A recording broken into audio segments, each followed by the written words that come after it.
Okay, I'm going to try to tell you guys how to integrate an INS into a MoTeC V10 package.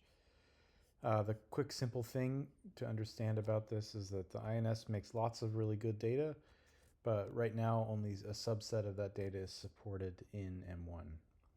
But what I've done is created simulation for the MoTeC GPS format and the Bosch IMU format, so you can easily get the data into a vanilla V10 MoTeC package. So first thing you have to do is navigate to all calibrate, and up here you'll want to search GPS.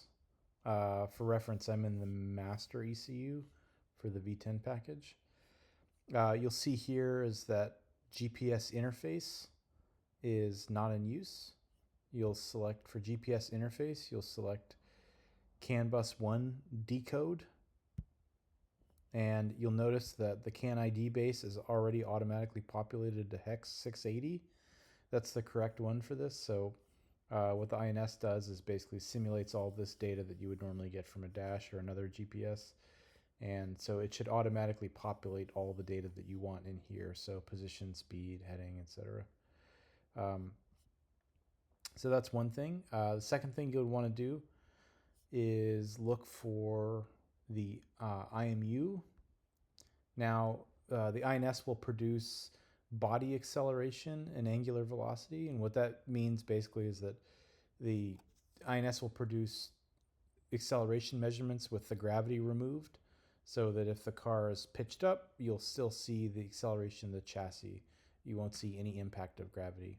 It's pretty helpful for cars that are driving up hills or have pitch events, which some V10 cars tend to do.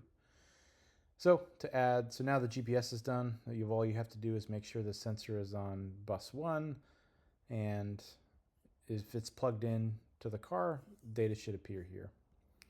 And to add the IMU, all you need to do is search for Bosch, so like this, and it's under Bosch sensor. So this would be used, again, CAN bus 1. All of these ID messages are correct, so 174, 178, and 17C. If the sensor is plugged in and it's version 53 or newer, you should see data populate here. So long, lat, and vertical acceleration, these should all be near zero when the car is sitting still, and then same for angular velocities. Roll rate, pitch rate, yaw rate should all be hovering around zero. A little bit of noise is okay. And that's it. So from there, you should have all that data accessible to be logged or do whatever you would like with it. And hopefully we'll have more data from the INS in this ECU soon, but still working that out.